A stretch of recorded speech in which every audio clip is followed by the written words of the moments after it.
The Story of the Queen, Mrs Thalia Outlaw. A Butterfly in Captivity. Part 2. 24 hours later, a queen, Mrs. Outlaw, was sentenced to life in jail without parole.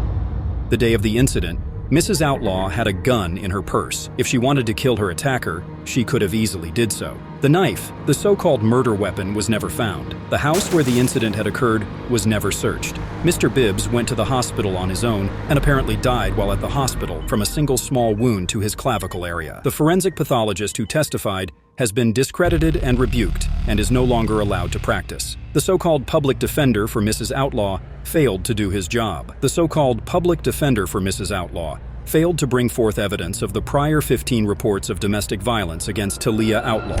The so-called public defender for Mrs. Outlaw failed to bring forth any material witnesses. The so-called public defender for Mrs. Outlaw was whistling in court transcripts and at one point told the judge he was not feeling conscious. This is a modern-day lynching disguised as justice. We could all see from the facts above that not much has changed.